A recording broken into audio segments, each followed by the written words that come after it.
हरे कृष्ण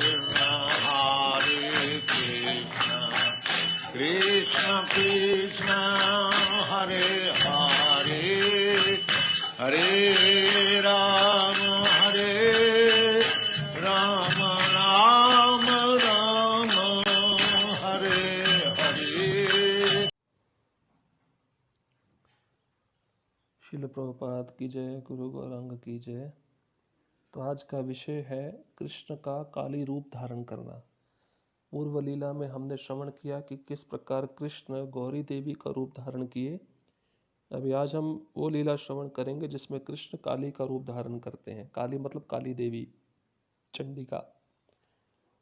माघ महीने के कृष्ण पक्ष का समय था।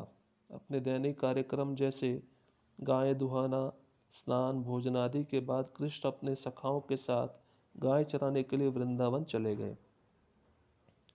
कुछ समय के बाद अपने अन्य गोप सखाओं को छोड़कर मधुमंगल को साथ लेकर वन में घूमने के लिए आ गए। उस समय वसंत के आगमन से वृंदावन में अनेकों प्रकार के फूल खिले हुए थे। कृष्ण उस वसंत के वन शोभा का उपभोग कर रहे थे। राधा रानी कृष्ण से मिलने के लिए अत्यंत व्याकुल हो गई थी। वसंत के नवीन अंकुरित किसलय नए पत्ते, नवीन खिले हुए पुष्पों के वृक्ष समूहों का मनोन्माद पर प्राकृतिक शोभा देखते देखते कृष्ण विमुग्ध हो गए। यमुना किनारे एक केली कदम्ब वृक्ष के नीचे त्रिभंग रूप में खड़े होकर अपनी मुरली बजाना प्रारंभ किए। वंशी के स्वर से राधा नाम ध्वनित होने निकलने लगा। जब राधा रानी उस सुमधुर मुरली स्वर को सुनी तो कृष्ण से मिलने के लिए अत्यंत व्याकुल हो गई। वे कृष्ण के लिए विभिन्न प्रकार की मिठाइयाँ बनाई और सुगंधित चंदन व फूल माला तैयार की। उनकी सखियों ने उन्हें बहुत सुंदर वस्त्र पहनाया तथा विविध प्रकार के आभूषणों से सजाया। फिर दूसरे दिनों की तरह सूर्य पूजा, मकर स्नान आदि के बहाने वे कृष्ण से मिलने के लिए यावट से प्रस्थान की। तो लीला इस प्रकार से प्रारंभ होती है कि माघ महीने का कृष्ण पक्ष का समय था और कृष्ण अपना दैनिक कार्यक्रम जैसे गाय का दोहन करना, स्नान करना, भोजन करना, उसके बाद में ये सब क्रियाओं के करने के बाद में कृष्ण अपने सखाओं के साथ, मित्रों के साथ वृंदावन चले गए गाय चराने के लिए।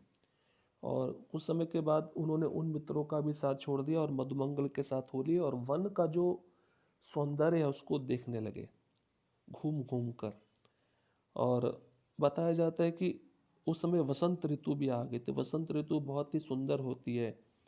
तो कृष्ण राधा रानी से मिलने के लिए बहुत व्याकुल थे और उस वन में, जिस वन में गाय चराने के लिए गए थे, उस वन का एक एक सौंदर्य का अवलोकन कर रहे थे और त्रिभंग रूप में खड़े होकर एक कदम वृक्ष के नीचे वह मुरली बजाने लगे। और मुरली बजाना जब प्रारंभ किए तो उसमें से राधा रानी का ध्वनि निकल रहा था, उनका नाम निकल रहा था। निकलते निकलते राधा रानी को पता चला कि कृष्ण मेरा नाम पुकार रहे हैं, तो वह भी अपने को रोक नहीं पाई, व्याकुल हो गई। तो बताया जाता है कि वह कृष्ण के लिए विभिन्न प्रकार की मिठाइयाँ बनाई राधा रानी ने, सुगंधित चंदन व फूल माला तैयार किया, अपने सखियों के साथ सुंदर वस्त्र पहना और अपने को आभूषणों से सजाया। सजाने के बाद वह सूर्य पूजा के बहाने कृष्ण से मिलने के लिए यावट से निकल पड़ी। अभी आगे क्या होता है सुनिए। पौर्णमासी के आदेश से वृंदा देवी वंशीवट कुंज के अंदर एक सुंदर पुष्पशैया तैयार की थी। उसी वंशीवट कुंज के निकट वाले वट वृक्ष के नीचे से कृष्ण वंशी बजाकर महाराज के लिए गोपियों को आकर्षित किए थे। कृष्ण वृंदा देवी को देखकर उनसे बोले, हे वृंदे, ऋतुराज वसंत की शोभा, पुष्पित वनों की शोभा राधा रानी से मिलने की मेरी उत्सुकता को बढ़ा रहे हैं। मैं वंशी बजाकर उनको बुलाया है, आशा है कि शीघ्र ही वह यहाँ आएगी। कृपा कर उनके साथ मेरे मिलन का प्रबंध करो। तो पौर्णमासी जितनी भी वृंदावन में ब्रज में लीलाएं होती हैं उसका जो मैनेजमेंट है पौर्णमासी करती है। कृष्ण की इच्छा के अनुसार कृष्ण को क्या चाहिए वो तुरंत तैयार कर देती है। तो पौर्णमासी के आदेश से वृंदा देवी ने क्या किया, वंशीवट कुंज में एक सुंदर फूलों की शैया तैयार की और उसी के पास में कृष्ण ने बांसुरी बजाकर सभी गोपियों को बुलाकर महाराज किया था। तो बताया जाता है कि कृष्ण ने वृंदा देवी को कहा कि मैं राधा रानी को मिलने के लिए बहुत उत्सुक हूँ, मैंने बंशी बजाकर तो बुलाया है और मैं आशा करता हूँ कि शीघ्र वह आएगी और उनके और मेरे मिलन का आप प्रबंध करो, सारा अरेंजमेंट करो। तो वृंदा देवी बोलती है, आपने जो आदेश दिया मैं अविलंब उसे पालन करूंगी। मैं शीघ्र ही राधा रानी को यहाँ ले आऊंगी। कृपया इस कुंज के अंदर बैठकर प्रतीक्षा कीजिए। कुछ देर के बाद राधा रानी ललिता आदि सखियों के साथ वहां पहुंची। राधा रानी को देखकर कृष्ण बहुत प्रसन्न हुए।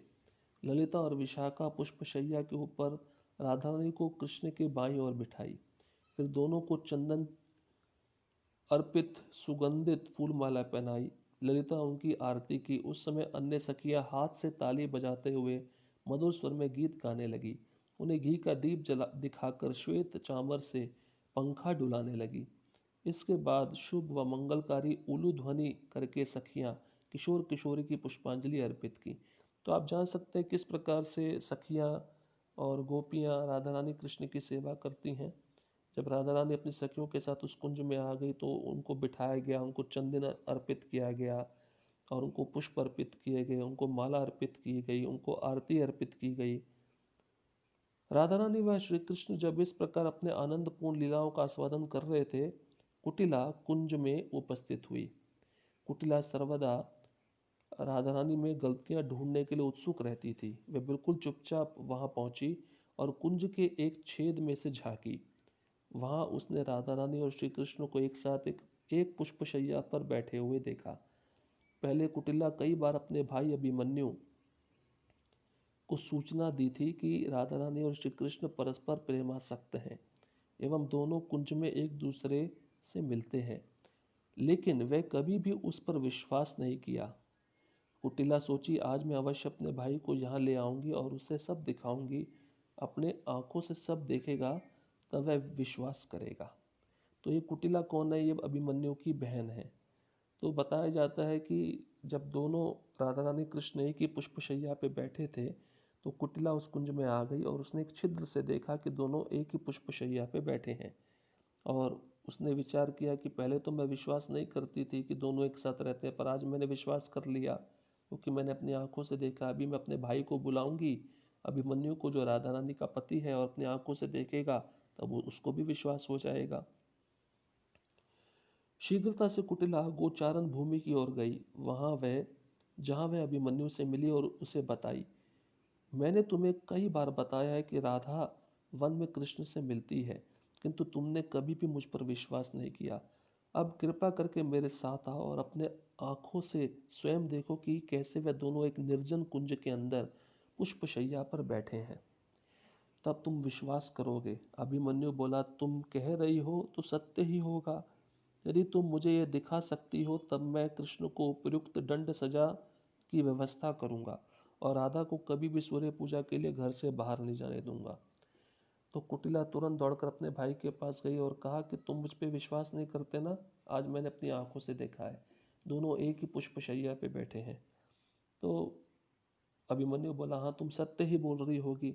अगर ऐसा सत्य निकला तो मैं कृष्ण को दंड दूंगा और राधा रानी को सूर्य की पूजा करने के लिए बाहर नहीं जाने दूंगा। तब कुटिला और हाथ में छड़ी लिए हुए अभिमन्यु कुंज की ओर चले। अभिमन्यु बहुत क्रोध में था। वृंदा सखी कुंज द्वार पर पहरा दे रही थी। जब उन्होंने देखा कि कुटिला और अभिमन्यु क्रोधित होकर चिल्लाते व तिरस्कार करते हुए आ रहे हैं, तब वह तत्काल राधा रानी को सूचना दी। राधा रानी जब सुनी कि कुटिला व अभिमन्यु आ रहे हैं, वह अत्यंत भयभीत हो गई। वह कृष्ण से बोली, हे प्राणनाथ, देखो कुटिला और हमारे पति दोनों इस कुंज की तरफ आ रहे हैं। यदि हमारे पति हम दोनों को एक साथ देख लेंगे देख लेंगे तो हमको घर से बाहर निकाल देंगे। वे यमराज की तरह हमारा प्राण लेने आ रहे हैं। अब मैं कहाँ जा सकती हूँ? अब मैं आपके चरण कमल का स्मरण करते हुए देह त्याग करूंगी। कृपया कर मुझे इस संकट से बचाइए। मैं आपके चरण कमलों का आश्रय लेती हूँ। तो तुरंत वृंदा देवी कुंज के बाहर पहरा दे रही थी। जब वृंदा देवी ने देखा कि कुटिला और अभिमन्यु आ रहे हैं क्रोध में, तो उन्होंने जाकर राधा रानी को बता दिया। और राधा रानी को जैसे ही पता चला, राधा रानी बहुत डर गई और कृष्ण से प्रार्थना करने लगी कि अभी तो मैं जीवित नहीं रह सकती हूँ, मुझे आप इस संकट से बचाइए, मैं आपके चरण कमलों का आश्रय लेती हूँ। कृष्ण राधा रानी को शांत करते हुए बोले, चिंता मत करो। क्या कभी तुमने सुना है कि कृष्ण के चरणों का ध्यान करने वाले किसी का अकाल मृत्यु हुआ है? तुम्हारा पति काली का भक्त है, अब मैं काली का रूप धारण करूंगा। तुम हमारे चरणों के निकट बैठकर हमारी पूजा का बहाना करो। श्री कृष्ण, राधा रानी और उनकी सखियां कृष्ण की योजना के अनुसार अभिनय करने लगे। उसी समय क्रोधावस्था में अभिमन्यु कुंज में प्रवेश करते हुए कुटिला से पूछा, नंद का वह नराधम पुत्र कहाँ है? कहाँ है वह कुल कलंकनी राधा? आज मैं उन्हें उपयुक्त दंड दूंगा। मुझे उन दोनों को तुरंत दिखाओ। तो कृष्ण राधा रानी को कहते, चिंता मत करो, तुम्हारा पति काली का भक्त है, मैं काली का रूप धारण करूंगा। तुम खाली मेरे चरणों में बैठकर पूजा का ढोंग करना, खाली दिखावा करना। तो श्री कृष्ण और राधा रानी और उनकी सखियां सब योजना के अनुसार तैयार हो गईं। और तुरंत जब उस कुंज में अभिमन्यु और कुटिला प्रवेश किए तो कृष्ण को ढूंढने लगे, वह कहाँ है? राधा रानी को ढूंढने लगे, वह कहाँ गई? आज हम उसको दंड देंगे। उस समय श्री कृष्ण अपना रूप बदलकर चतुर्भुज श्यामा काली का रूप धारण कर लिए। उनके चारों हाथ में विभिन्न प्रकार के अस्त्र शस्त्र शोभा पा रहे थे। गले में जवा पुष्पों की माला थी और मस्तक पर सिंदूर लगाए हुए थे। उनके वस्त्र लाल थे, अपनी बांसुरी अपने वस्त्रों में छिपाए हुए थे। वे ठीक काली माता की तरह अपना जीभ निकाले हुए खड़े थे। उनके चरण कमलों में बैठी हुई श्री राधा रानी अपने हाथों से कुछ फूल लेकर काली पूजा का स्वांग कर रही थी। उस समय अभिमन्यु क्रोधाविष्ट होकर कुंज में प्रवेश किए। वह बलपूर्वक अंदर आए, लेकिन वहां वे कृष्ण को नहीं देख पाए, बल्कि उसके विपरीत उस स्थान पर अपनी आराध्य देवी श्यामा काली को चतुर्भुज रूप में खड़े देखा। उसकी पत्नी राधा एकाग्र मन से देवी काली की पूजा कर रही थी। जब अभिमन्यु अपनी आराध्य देवी काली को प्रत्यक्ष सामने देखा तो तुरंत प्रणाम किया। वह प्रार्थना करने लगा। काली रूप में खड़े कृष्ण के चरण कमलों में इस प्रकार अपनी विनम्र प्रणति निवेदन करने के बाद अभिमन्यु उनके सामने हाथ जोड़कर खड़ा हो गया। फिर अपनी बहन कुटिला की ओर अत्यंत क्रोध से देखते हुए कहा, कुटिला, कृष्ण कहाँ है? मैं यहाँ तो देख रहा हूँ कि राधा अति भक्ति भाव से माता भगवती के चरण कमलों की सेवा कर रही है। ब्रह्मा विष्णु शिव तक जिस देवी का निरंतर स्मरण करते रहते हैं, मेरी परम पवित्र साध्वी पत्नी देवी के चरण कमलों में पुष्प निवेदन कर रही है। ऐसी पवित्र सती स्त्री को तुम चरित्रहीना कह रही हो। सारा दोष तुम्हारा है।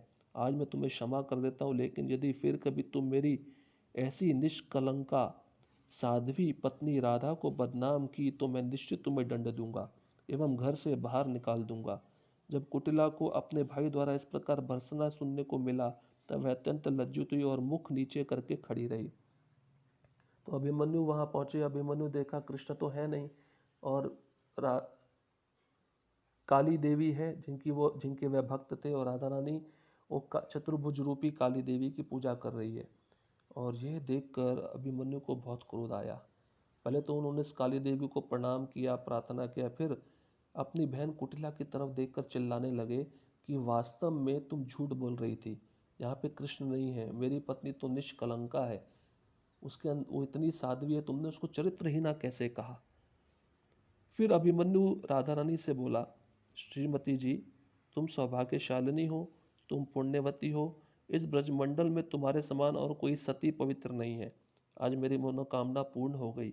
इतने दिनों के बाद तुम्हारे प्रति मेरा सभी संदेह दूर हो गया। आज के बाद किसी के भी द्वारा की गई तुम्हारी निंदा अपवाद मैं नहीं सहन करूंगा। अब तुम शांत चित्त से चिंता रहित होकर माता भगवती की पूजा करते रहो। मैं गोचारण करने जा रहा हूँ। ऐसा कहकर अभिमन्यु काली माता को प्रणाम किया, वह कुटिला को लेकर कुंज से प्रस्थान किया। तो बताया जाता है कि अभिमन्यु तो पहले अपनी बहन कुटिला को डांट दी है, उसके बाद में राधा रानी का बहुत गुणगान किए कि तुम बहुत ही सती साध्वी पत्नी हो, तुम काली देवी की पूजा करती हो, और मैं चाहता हूँ कि तुम ऐसी उनकी पूजा करती रहो, और जो भी तुम्हारा निंदा करेगा उसको मैं सहन नहीं करूँगा। और इसके बाद में कुटिला को लेकर उस कुंज से निकल गए। उसके चले जाने के बाद कृष्ण पुनः अपना वास्तविक रूप धारण कर लिए। सखिया श्री कृष्ण व राधा रानी के लिए एक सुंदर सुखप्रद शैया की रचना की एवं उन्हें सुंदर सुंदर फल खाने के लिए दी। राधा रानी अपने हाथ से बनाया हुआ एवं अपने घर से लाया गया विविध मिष्ठान कृष्ण को खाने के लिए दी। इसके बाद सखियां कृष्ण को मीठे फलों को रस पीने के लिए दी। भोजन करने के बाद कृष्ण हाथ धोकर तांबूल लिए। फिर राधा रानी के साथ सखियों ने कृष्ण का भुक्तावशेष ग्रहण किया। इसके बाद सखियों ने राधा व कृष्ण दोनों को झूलन लीला का आनंद लेने के लिए एक फूलों का झूलन तैयार किया। झूलन लीला के बाद कुछ देर विश्राम करके राधा रानी व सखियों के साथ आनंद विहार किए। इसके बाद श्री कृष्ण गाय चराने के लिए चारागाह की ओर लौट गए। राधा रानी अपनी सखियों को लेकर पूजा करने के लिए सूर्य कुंड चली गई। पूजा संपन्न होने के बाद वह यावट वापस लौट आई।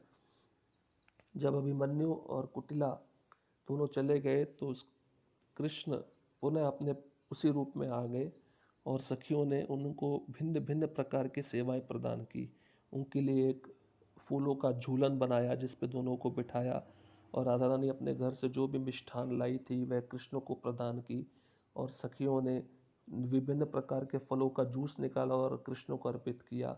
और इसके बाद में दोनों झूला झूलने लगे और कृष्ण ये लीला संपन्न करके अपने गोचारण लीला के लिए चले गए और राधा रानी वापस अपनी सखियों के साथ अपने गांव यावत चली गई।